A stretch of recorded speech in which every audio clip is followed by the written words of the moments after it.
The wind carved through the canyon like a blade, dragging a curtain of dust across the parched earth. Horses snorted nervously in the distance, their hooves clinking against dry stones as a lone rider emerged from the haze. His silhouette wavered like a mirage until he halted atop the ridge, scanning the valley below with eyes that had seen too much and forgotten how to soften. Coulter Hayes, 38, ex-Union scout and widowed rancher, bore the look of a man both too young to be so hollowed and too old to keep running. The ranch he'd once shared with his wife lay stretched beneath the broken sky, a scatter of sun-bleached buildings choked by weeds and silence.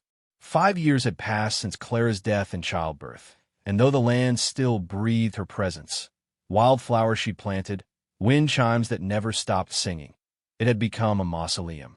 Coulter dismounted stiffly, knees aching, and led his horse down the slope with a weary patience that betrayed the weight he carried. He hadn't spoken to another soul in almost 3 weeks. At the fence line, he stopped. Something was wrong. The gate swung open, one hinge splintered. Fresh tracks scarred the dirt, small, frantic, and barefoot. He dropped the reins and reached for the rifle slung across his back. Instincts older than peace kicked in. He crept forward, every sense sharpened, listening not just for sound but for stillness too complete. A rustle came from the barn. He moved toward it slowly, pushing the door open with the muzzle of his rifle. The scent of hay and horse sweat washed over him, layered with something else, blood and salt. And then he saw her. Curled in the corner behind a haystack, barely visible, was a girl no older than 16. Her skin was dark with sun and grit, long raven hair matted to her back, and her dress, if it could be called that, hung in torn shreds. She didn't look at him. Her arms were wrapped around her knees, head down, shoulders trembling. A crude leather collar hung from her neck, its chains severed. "Don't shoot," she whispered. Coulter lowered the rifle, but not the tension in his shoulders. "You alone." No answer, just the sound of her breathing, quick and shallow. He took a step closer. "You hungry?" This time, she nodded. He left the barn, gathered what little bread and water he had left, and returned without a word. She didn't thank him, only took the food and devoured it with the desperation of someone who hadn't eaten in days. When she finally looked up, her eyes met his, and something in them, fear, defiance, grief, rooted him to the floor. "Name?" he asked. She hesitated. "Naomi. Where you from?" She didn't answer. Instead, she glanced at the collar on the ground beside her. He understood then. "You escaped?" A tiny nod. And then, as if she'd been holding it back until someone asked, she began to cry. Not loudly, not wildly, just small, broken sobs that crumpled her thin frame into itself. Coulter turned his face away, jaw clenched. The last thing he wanted was to get involved. He had no room left in his life for another ghost. But leaving her here, damn it all, he wasn't that kind of man. "You can stay the night," he said quietly. "Tomorrow, we'll figure out where you're headed." Her crying stopped. Her gaze sharpened, calculating. "They'll come for me." "Who?" "The men who own me." His spine straightened. "You were on a chain gang?" Naomi looked down, then whispered something he almost didn't catch. "Sold," she said. Coulter said nothing. A long, brutal silence filled the barn, the kind that made your bones itch. He reached for the collar and snapped it in two with a rusted axe from the wall. Then he left her there, not trusting himself to say more. Night came fast in those parts. He lit the stove and sat at the table with a tin cup of whiskey, the fire dancing shadows across his face. Every sip dragged him closer to the woman he'd lost and the child who never had a name. Clara had died with their newborn in her arms, a stillborn boy who never took a breath. Coulter hadn't held either one. He'd buried them both on the ridge and sealed himself in silence ever since. A knock at the door broke the reverie. He opened it to find Naomi wrapped in one of his old coats, too large for her frame. She didn't ask for warmth. She simply stood there, watching him like a coyote, unsure whether to flee or fight. "I don't want to sleep in a barn," she said. He gestured to the corner near the hearth. "Take the cot." She moved past him and lay down without a word. In the firelight, Coulter saw the bruises lining her arms. Circular ones, fingers, fists. Rage bubbled beneath the surface, old and useless, because there was no one to punish now. Only the aftermath to live with. He didn't sleep. Neither did she.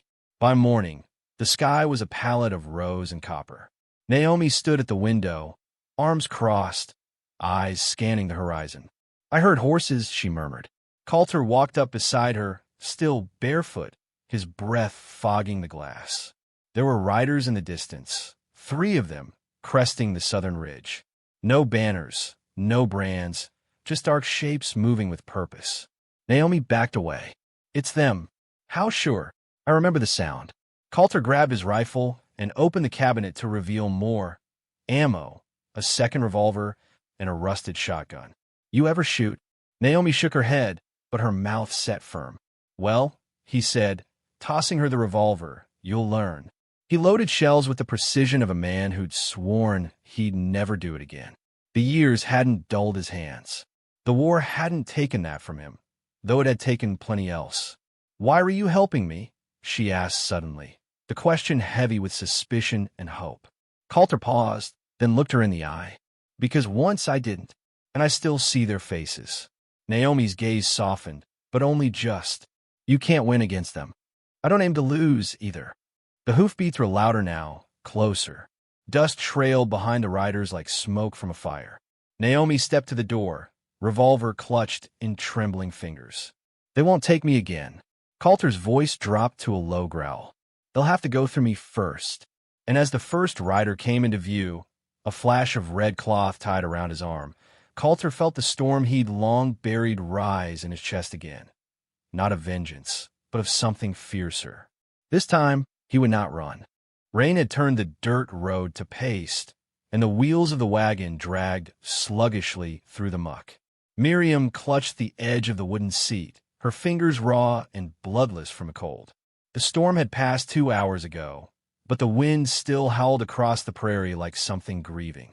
Her coat was soaked through, each gust cut sharper than the last, but she said nothing.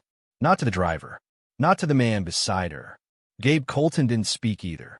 His wide-brimmed hat shadowed half his face, the other half rough with stubble and tight with silence. He hadn't offered her more than a few words since he'd found her at the abandoned chapel, shaking from fever and hunger, curled beside a broken altar.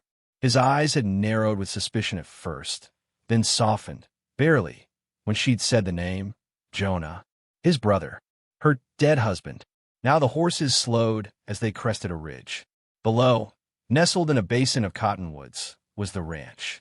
3 buildings, a 2-story homestead, a half-collapsed barn, and a shed that leaned like an old drunk. Smoke drifted from the chimney, pale and thin. Miriam felt her throat tighten. It wasn't much, but it was something. Shelter, safety, a promise. She drew a deep breath, then coughed hard into her sleeve. Blood streaked the wool. She tucked the evidence away, hoping he hadn't noticed. But his voice came, low and rasped. "How long have you been sick?" Miriam hesitated. "A few days. I just need warmth. Food." Gabe said nothing. He guided the horses down the slope without looking at her again.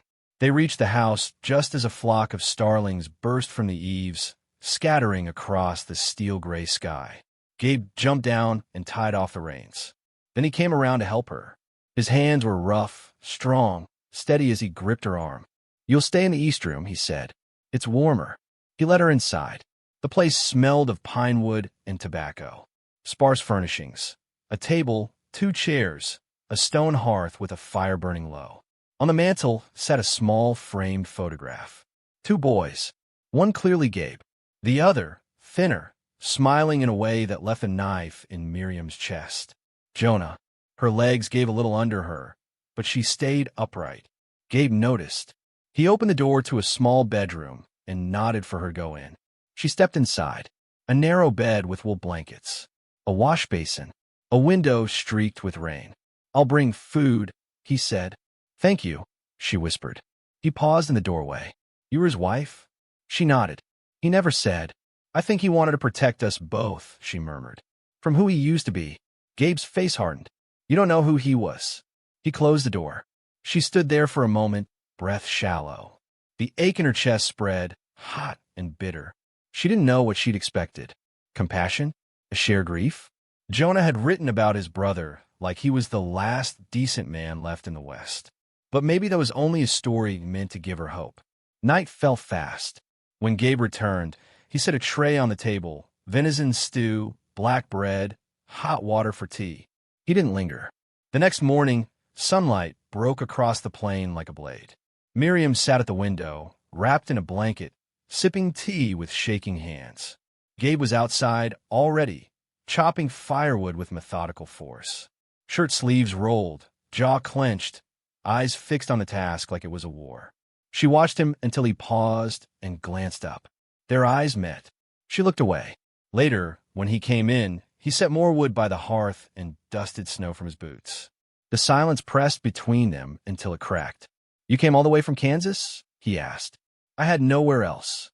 He leaned against the mantel. "What happened?" Her hands tightened around the cup. "He died 3 months ago. Cattle thieves ambushed the wagon. I ran, hid in the hills. Got sick. Someone said you lived out here, that you were kin." He looked at her a long time. "I buried him myself. Didn't even know he had someone waiting." "I wasn't waiting," she said softly. "I was surviving." Something shifted in his eyes. Not warmth. Not yet. But less distance. Days passed. She gained color. Ate more. Sat near the fire and mended old shirts she found in a cedar chest. He didn't ask her to, but he noticed.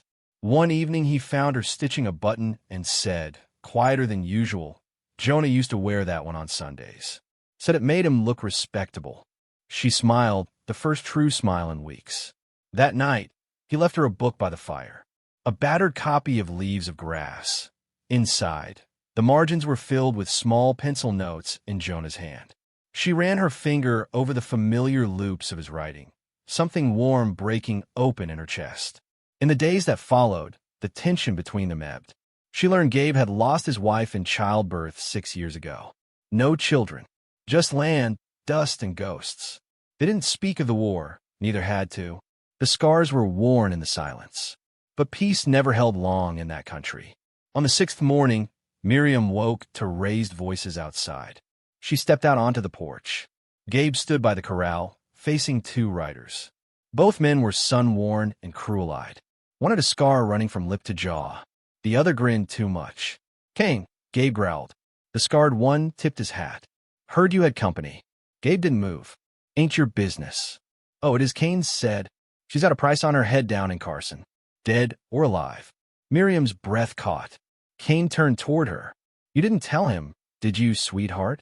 She stepped forward, voice trembling. "It's a lie." Gabe's jaw flexed, but he didn't look at her. "What's the charge?" "Fraud. Theft. Maybe murder. Depends who's skinned." Kane spat. Jonah sure knew how to pick him.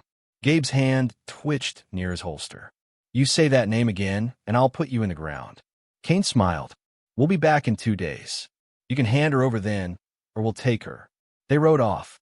Miriam stood on the porch, shaking. "It's not true. Jonah and I." Gabe turned. His eyes were unreadable. "You should have told me. I was afraid." He stared at her, then walked past into the barn. And she was left with the wind, the silence, and the awful knowledge that her safety had just shattered, and maybe her only ally with it.